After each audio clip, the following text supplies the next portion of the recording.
అందరికీ నమస్కారం। ఈ రోజున ముఖ్యంగా మీడియా మిత్రుల సమక్షంలో గన్నవరం ఏఎంసీ గురించి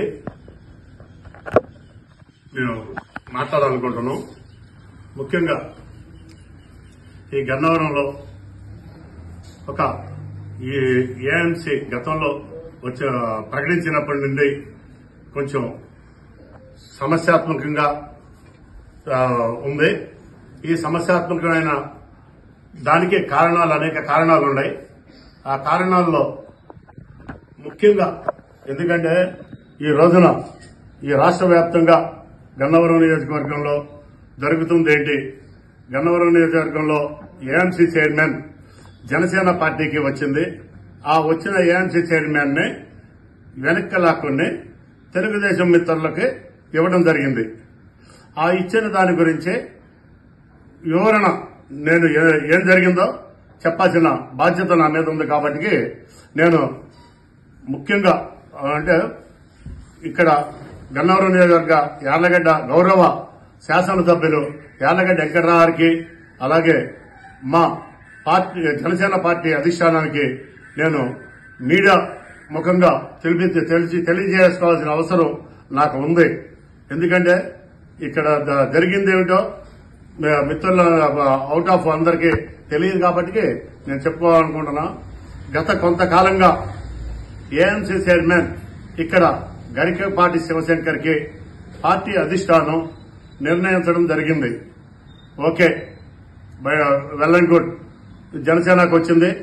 దాని గురించి మేము ఎక్కడా కూడా ఏ సందర్భంలో కూడా వ్యతిరేకించడం గాని లేకపోతే వద్దనడం గాని ఒక కంప్లైంట్ గాని ఎవరికి ఇవ్వడం గాని ఏ ఒక్క వ్యక్తితో అనడం గాని జరగలేదు।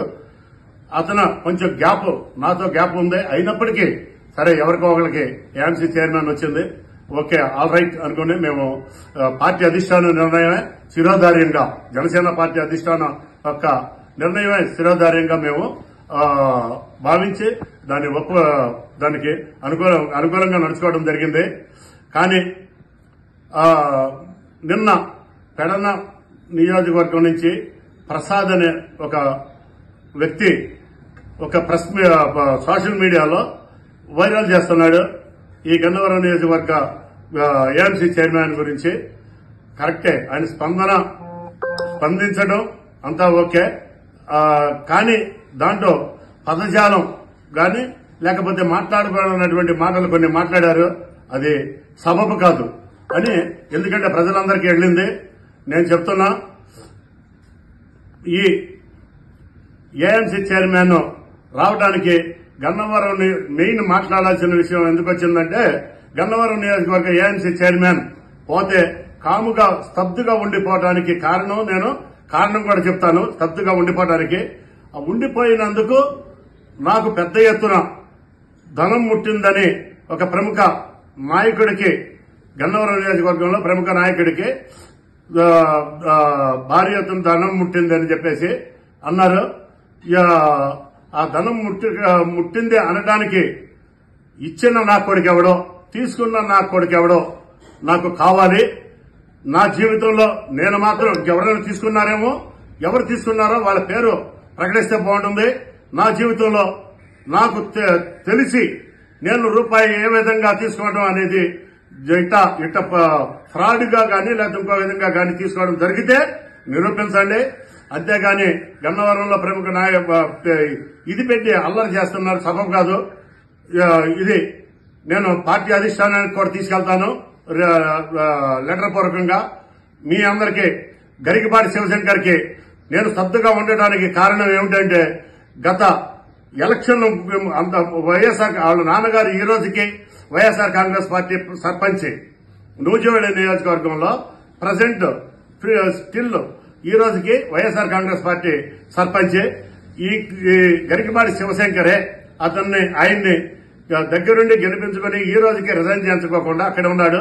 అదే కాకుండా ఈ ఎలక్షన్స్ ముందు పవన్ కళ్యాణ్ గారి బర్త్డే సెప్టెంబర్ 2వ తారీఖున జనసేన కార్యకర్తలు ఆ సర్పంచ్ వాళ్ళ నాన్నగారు సర్పంచ్గా ఉన్నటువంటి సోరవరం గ్రామంలో జనసేన సైనికులు పవన్ కళ్యాణ్ గారి బర్త్డేకి ఫ్లెక్సీ కట్టుకుని పండుగ చేసుకుంటుంటే ఇతను వైఎస్ఆర్ కాంగ్రెస్ పార్టీలో ఉండి గరికపాటి శివశంకర్ వెళ్లి వాళ్ళ ఫ్లెక్సీలు చింపేసేసి వాళ్ళ మీద దౌర్జన్యం, జన సైనికుల మీద దౌర్జన్యం చేసి వాళ్ళ మీద బైండ్ ఓవర్ కేసులు ఆగిపేట పోలీస్ స్టేషన్ లో 4 మీద బైండ్ ఓవర్ కేసులు పెట్టి నానా హింస పెట్టడం జరిగింది. ఆ రోజునే మేము చాలా దాని గురించి చాలా మాట్లాడడం జరిగింది. అయినా అతను కొంచెం కూడా ఇంచెత్తు కూడా వాళ్ళ మీద విత్డ్రా పెట్టుకోవడానికి గాని ఆ కేసు గురించి ఎటువంటి ప్రయత్నం చేయలేదు. ఆ రోజు నుంచి కూడా మేము అతన్ని దూరంగానే ఉంచాం. కానీ తర్వాత ధర్మిల పార్టీలోకి వస్తానంటే వెళ్ళనుకోండి, పార్టీలో రండి, మంచి సేవ చేసుకోమని చెప్పడం జరిగింది. పార్టీలోకి వస్తానంటే ఏ పార్టీ వాళ్ళైనా సరే ఆహ్వానిస్తాం, ఆ విధంగా రమ్మన్నాం. కానీ అతని నడక ఖచ్చితంగా ఇప్పుడు కాదు, ఫ్యూచర్ లో అయినా మీకు తెలుస్తుంది అతని నడక కరెక్ట్ కాదు. అతని నడక ఎందుకంటే అతను వాళ్ళ నాన్నగారు నాకు అన్నాయే, చాలా మంచి వ్యక్తి, ఆ మంచి కుటుంబం, ఆ మంచి కుటుంబంలో ఇతను పాడైపోతున్నాడు వ్యక్తి అని చెప్పేసి నేను అతనికి కుటుంబ సభ్యులందరికీ కూర్చోబెట్టి నేను చెప్పడం కూడా జరిగింది. ఇతను రాంగ్ నడుస్తున్నాడు రాజకీయంలో చెప్పడం కూడా ఓపెన్ గా చెప్పడం జరిగింది. అయినా సరే అతని నడక అతని పందాలో అతను నడుస్తున్నాడు. దాని గురించి నేను పట్టించుకోకుండా అతనికి వచ్చినా ఓకే వెళ్ళండి గుడ్, రాకపోతే అతను తెచ్చుకున్నాడు, అతను కష్టపడి తెచ్చుకున్నాడు పార్టీలో, ఓకే వెళ్ళండి గుడ్, అతను చేసుకొని అనుకున్నాం. కానీ మా స్థానిక ఎమ్మెల్యే గారికి ఆయన ఆలోచన ఏమిటో, ఆయన ఉద్దేశం ఏమిటో నాకైతే తెలియదు. ఆయన తెలుగుదేశం మిత్రులకి ఇప్పించుకోవాలనే కోరిక ఆయనకి ఫస్ట్ నుంచి ఉంది. ఆ క్రమంలో ఆయన ఇప్పించుకుని ఉంటాడు. ఇప్పించుకున్నందుకు నాకైతే నేను కష్టపడ్డాను. నాకు పదవులే అంటే పదవి పిచ్చి మాత్రం లేదు. పదవి ఏ రోజున కూడా నేను చేసిన నా జీవిత కాలంలో ఏ ఒక్క ఎమ్మెల్యేని, ఎంపీని, పార్టీ అధిష్టానాన్ని గాని ఎంతో మంది పరిచయం పెద్దలు ఉన్నప్పటికీ ఏ రోజున నా కంటో నుంచి నాకు పదవి ఇవ్వండి అని ఏ రోజున అడగలేదు. అంత ఖచ్చితంగా నిక్కచ్చిగా చెప్తున్నా. నాకు వస్తే కష్టపడినప్పుడు వస్తే వాళ్లే గుర్తించి నాకు పదవి ఇస్తారు. కానీ అప్పటి వరకు నేను మాత్రం నా నోటితో పదవి అడగకూడదు అనే నిర్ణయంతో గట్టిగా కట్టుబడి ఉన్నాను. ఆ నిర్ణయం ప్రకారమే నేను నడుచుకుంటున్నాను. ఈ రోజు కూడా నేను జనసేన పార్టీకి, ఎందుకంటే సోషల్ మీడియాలో ప్రయాణం చేస్తుంటే ఎమ్మెల్సీ హరిప్రసాద్ గారు కాదు, నిర్ణయం అంటే క్రమశిక్షణ సంఘం చైర్మన్ గారు అయినటువంటి ఆయన కొంచెం చర్యలు తీసుకుంటున్నారు. కాబట్టి నేను చెప్తున్నాను సార్, నేను అంటే పార్టీ జన సైనికుడిని, నాకు జనసేన పార్టీ కావాలి. పవన్ కళ్యాణ్ గారి ఆశయాలకి నేను ఏదైనా సరే నిర్ణయించుకుని నాకు ఏ పదవి లేకపోయినా సరే నేను అలాగే ఆ పార్టీ కోసం కష్టపడతానే ఉంటాను. అలాగే కష్టపడి నీతి నిజాయితీగానే కష్టపడుతున్నాను అని మీకు కూడా తెలియపరచుకుంటున్నాను. అజయ్ గారికి కూడా తెలియపరచుకుంటున్నాను.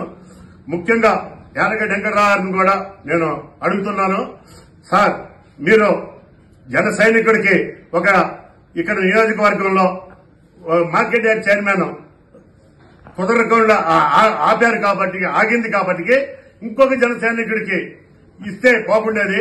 ఎందుకంటే మీరు కూడా ఈ 4 మండలాల్లో రూరల్ మండలం గాని, గన్నవరం, ఉంగుటూరు, హనుమాన్ జంక్షన్ మండలంలో చాలా జన సైనికులు ఫస్ట్ నుంచి 10 సంవత్సరాల నుంచి చాలా మంది కష్టపడ్డారు. చాలా మంది అర్హులు ఉన్నారు. వాళ్ళలో ఎవరికైనా ఇస్తే చాలా సంతోషంగా అందరికీ హ్యాపీగా ఉండేది. మీరు జన సైనికుల్ని కొంతవరకు బాగానే చూసుకుంటున్నారు. కానీ కాకపోతే కొన్ని ఇబ్బందులు జరుగుతున్నాయి. గన్నవరం నియోజకవర్గంలో ఎటువంటి పదవులు ఇవ్వడం లేదు. ఒక బాపులపాడు మండలంలో మాత్రం కొంచెం అత్యధికంగా జన సైనికులకి గౌరవించి వాళ్ళకి మంచి పదవులు ఇచ్చారు. దానికి సంతోషం, మీకు సంతోషం. కాకపోతే గన్నవరం గాని, రూరల్ గాని, ఉంగుటూరు గాని కొంచెం అన్యాయం జరుగుతోంది. జన సైనికులు ఎప్పటి నుంచో కష్టపడుతున్నారు. వాళ్ళకి సరైన న్యాయం ఇప్పుడు గాని, రాబోయే స్థానిక ఎలక్షన్స్ లో గాని మీరు చేయకపోతే నేను బాగా ఇబ్బంది పడాలి. ఇబ్బంది పడిన దాంట్లో నేను ఓపెన్ అయ్యి రోడ్డు మీదకి రావాల్సిన పరిస్థితి వస్తుంది ఖచ్చితంగా. ఆ విధంగా కాకుండా మా పర్సంటేజీ ప్రకారం మా అధిష్టానం 30% చెప్పింది.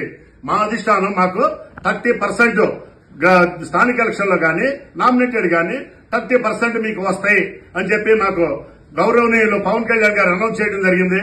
30% కాకపోతే 20% వచ్చినా మేము సర్దుకుంటాం.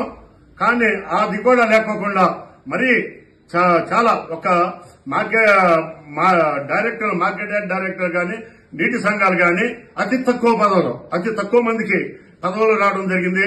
వేళ్ల మీద బాగా ఏళ్ల మీద కూడా అంటే 2-3 ఇయ్యే.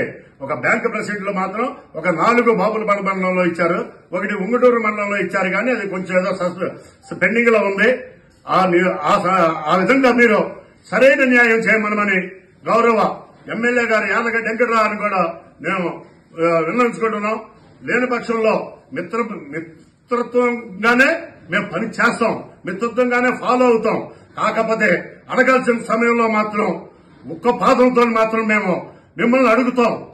ఏదేమన్నా జరగనండి, మిమ్మల్ని ఏ విధంగా అడగాలో ఆ విధంగానే అడుగుతామని చెప్పి మా సరైన న్యాయం చేయకపోతే మేము ఖచ్చితంగా గట్టిగానే అడుగుతామని చెప్పి మీకు మనవి చేసుకుంటున్నాం. సరైన న్యాయం జరిగేందుకు మీరు కూడా మాతో సహకరించి ఈ గెలుపు కోసం, ఎందుకంటే మీ గెలుపు కోసం అత్యధిక మెజార్టీ గన్నవరం నియోజకవర్గంలో ఎప్పుడూ రాని మెజార్టీ ఈ జన సైనికులు తీసుకొచ్చారు. అది కూడా మీకు తెలుసు. ఆ గౌరవం నిలబెట్టుకుని మీరు ఆ ప్రకారంగానే మీరు మాకు కూడా ఇవ్వాల్సిన గౌరవం, మా జన సైనికులకు ఇవ్వాల్సిన గౌరవం ఇవ్వండి. పదవుల పంపకంలో గాని, నామినేటెడ్ పదవులు గాని, రేపు స్థానిక ఎలక్షన్లో గాని ఇలా మీ అందరి సమక్షంలో మేము తెలియపరచుకుంటున్నాం. Thank you.